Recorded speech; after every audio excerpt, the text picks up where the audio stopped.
हम तो 5 दिन घर छोड़ने के लिए तैयार नहीं है, 10 दिन घर छोड़ने के लिए तैयार नहीं, मौज मस्ती के लिए भले घर छोड़ दें, बाकी और किसी काम के घर छोड़ने के लिए तैयार हैं क्या? उन्होंने अपनी पूरा जीवन भारत माता की सेवा में लगा दिया, निस्वार्थ भाव से। एक ही उनका सपना है कि भारत बच जाए। अरे उनके तो बच्चे भी नहीं है कि उनको अपने बच्चों की चिंता है। जो प्रचारक निकलते हैं, किसके लिए निकलते हैं? हमारे आपके लिए निकलते हैं कि हमारे आने वाली पीढ़ियां हमारी सुरक्षित हो जाए, घुसपैठ बंद हो जाए, धर्मांतरण रुक जाए, जो और भारत के सामने समस्याएं चल रही हैं वो रुक जाए। इसीलिए वो सब कुछ त्याग देते हैं। हमें लेकिन उनकी कीमत नहीं पता। बहुत सारे लोग हमें कहते हैं कि आपने घर छोड़ रखा है। आज मेरा ये 81वां कार्यक्रम है, 81वां कार्यक्रम है 2024 का। पिछले साल 115 जिलों में मैं गया था, 2022 में 90 जिलों में गया था। अब तक 400 से ज्यादा जिले हो चुके हैं। अगले साल मेरे समय से जून जुलाई तक 500 जिले हो जाएंगे मेरे भारत के।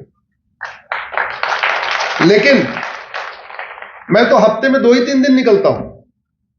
4 दिन तो कम से कम अपने परिवार का मुंह देख लेता हूं, 4 दिन तो अपने बच्चों को देख लेता हूं। 5 मिनट के लिए सही, आते जाते चाय पीते, नाश्ता करते, भोजन करते देख तो लेता हूं, हाँ भाई ठीक, हमारे परिवार के लोग हैं। आप कल्पना करिए, संघ के प्रचारक कितना बड़ा बलिदान करते हैं, कितना बड़ा त्याग करते हैं।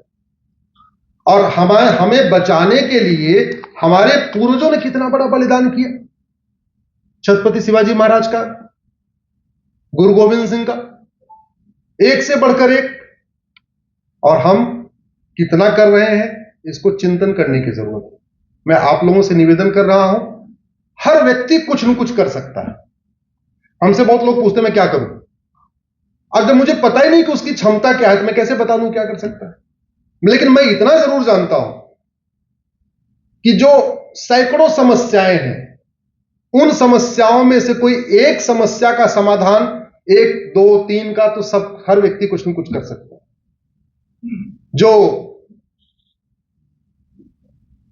जो जिस तरीके का आहुति दे सकता है, जो जिस तरीके का इसमें अपना समर्पण कर सकता है, समय का समर्पण, समय और धन का समर्पण, और भी अलग अलग तरीके हैं। ये जो कल्चरल वॉर है, ये अपने पीक पे आ गया है। और एक बात याद रखिएगा, इजराइल के ऊपर ताली बजाने से हमारा खतरा कम नहीं होगा। इजराइल अपना खतरा निपट रहा है। इजराइल जो कुछ कर रहा है उससे हमारा खतरा कम हो रहा है क्या? हमारी घुसपैठ रुक रही है क्या? हमारा धर्मांतरण रुक रहा है क्या? हमारा जनसंख्या विस्फोट रुक रहा है क्या? हमारे यहां नशा तस्करी रुक रही है क्या? हमारे यहां मानव तस्करी रुक रही है क्या? और कन्वर्टेड लोग कितने कट्टर हैं उसका मैं एक एग्जांपल बताता हूं। एक मैटर सुप्रीम कोर्ट में चल रहा है। बिहार और झारखंड, असम, उड़ीसा और बंगाल, इन 5 राज्यों से बच्चे गायब हो जाते थे। गरीब बच्चों के बच्चे जो लेबर का काम करते हैं, घर और बनाते, इनके बच्चे गायब हो जाते थे। गायब होते गए होते गए होते गए होते गए।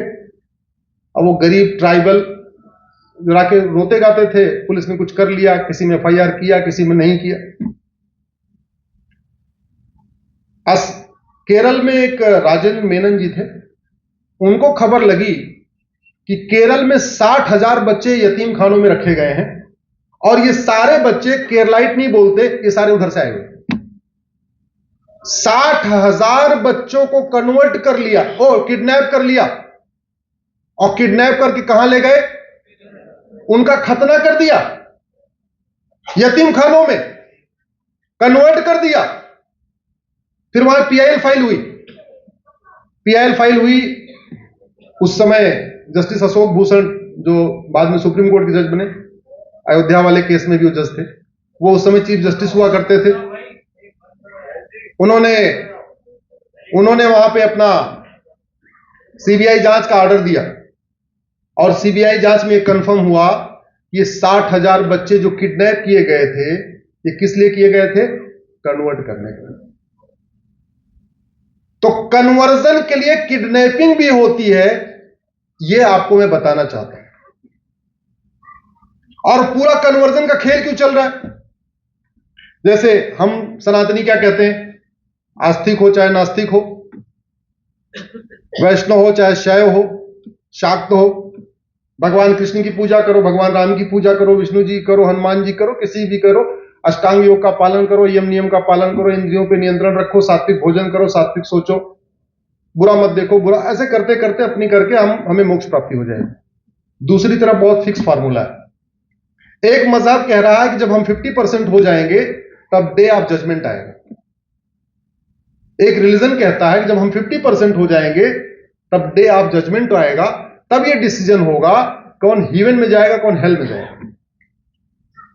तो 50% तो होंगे नहीं, क्योंकि जिस तेजी के साथ पॉपुलेशन बढ़ रही है, तो भाई इस समय दुनिया की आबादी 800 करोड़ है। जो रिलीजन कहता है कि डे ऑफ जजमेंट तब आएगा जब हम 51% हो जाएंगे, वो तो 51 कभी होगा नहीं, अभी तो 250 करोड़ है, तो वो कन्वर्ट करने में लगा हुआ है। दूसरा मजहब कहता है कि जब हम 51% हो जाएंगे तब कयामत की रात आएगी। एक दिन की बात करता है डे ऑफ जजमेंट, दूसरा रात की बात करता है कयामत की रात। वो कह रहा हम 51 हो जाएंगे तब कयामत की रात आएगी, फिर जन्नत और जहन्नुम का फैसला होगा। वो भी बड़े जल्दी तो नहीं आने वाला, क्योंकि 800 करोड़ टोटल पॉपुलेशन है। अब कयामत की रात आने के लिए 400 करोड़ चाहिए, है टोटल 200 करोड़, तो वो भी पूरे जोर से लगे हुए हैं।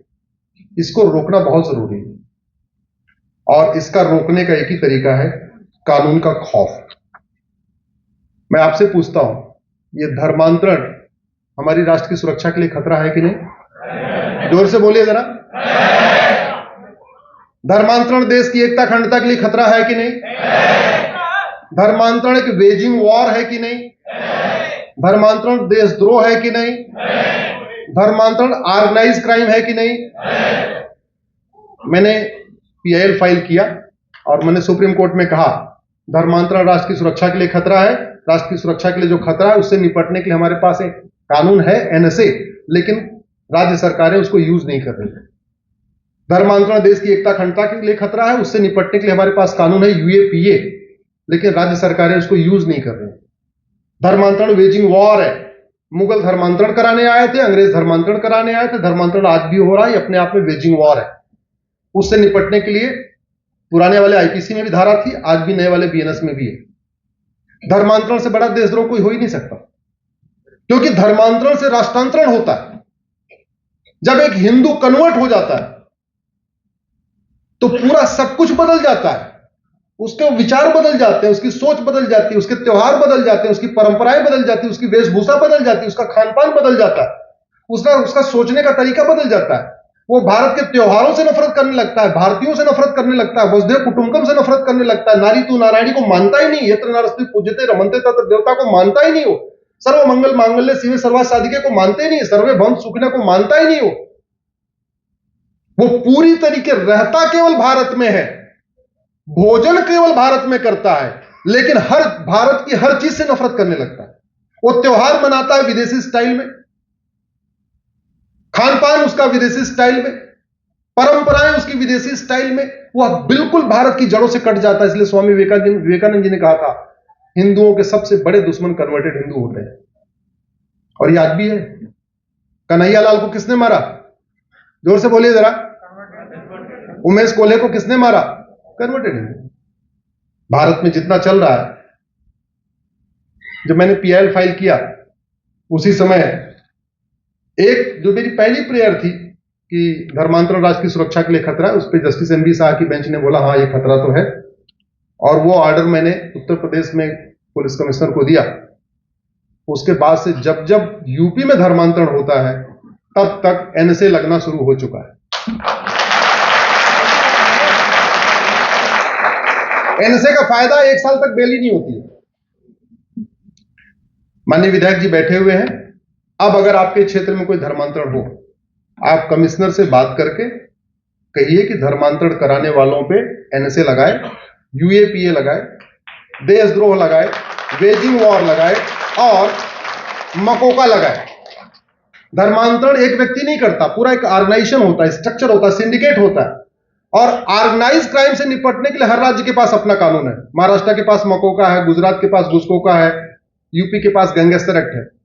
जिस दिन धर्मांतरण कराने वाले और उनके मददगारों पे एनएसए, यूएपीए, वेजिंग वॉर, देशद्रोह और गैंगस्टर एक्ट लगना शुरू हो जाएगा, जिस दिन धर्मांतरण कराने वाले और उनके मददगारों की 100% प्रॉपर्टी जब्त करके आजीवन कारावास देना शुरू हो जाएगा, मैं गारंटी के साथ कहता हूं धर्मांतरण रुक जाएगा।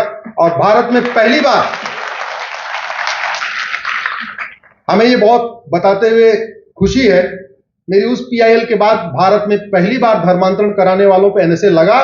मैटर हाई कोर्ट गया, हाई कोर्ट ने भी कंफर्म कर दिया बिल्कुल एनएसए लगाया, सही लगाया। और भारत में पहली बार धर्मांतरण कराने वालों को आजीवन कारावास हुआ है उत्तर प्रदेश में। अगर आप गूगल करेंगे तो आपको मिल जाएगा। अब आप महाराष्ट्र में भी लगाना शुरू कर दीजिए, बिल्कुल ठीक हो जाएगा। बातें बहुत हैं, समय लेकिन कम है, तो मैं आपसे आगे आगे कुछ बोलूंगा। पीछे से आप बोलेंगे मुझे चाहिए आजादी।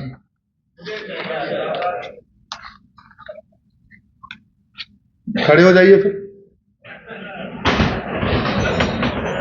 और दोनों हाथ उठा के बोलिए जोर से, हमें चाहिए आजादी। गुलामी के नाम से, गुलामी के निशान से, गुलामी के इतिहास से, गुलामी की कुरीतियों से,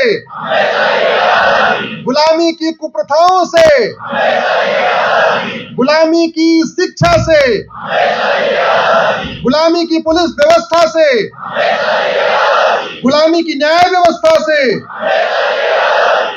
धर्मांतरण कराने वाले मिशनरियों से, रोहिंग्या बांग्लादेशी घुसपैठियों से, माओवाद नक्सलवाद से, जिहाद मजहबी उन्माद से, बम विस्फोट जनसंख्या विस्फोट से, लब जिहाद लैंड जिहाद से, मजहबी बोर्ड मजहबी ट्रिब्यूनल से, मजहबी मंत्रालय मजहबी आयोग से, मदरसा और मिशनरी स्कूलों से। बहुत बहुत धन्यवाद, बहुत बहुत आभार।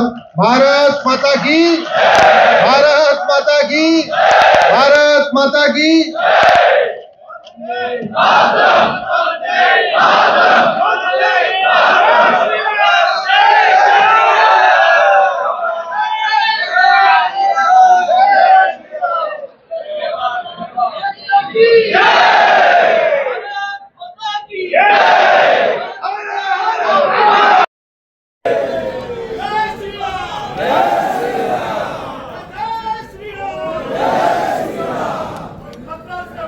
के लिए घर में कम से कम एक लाख रखो।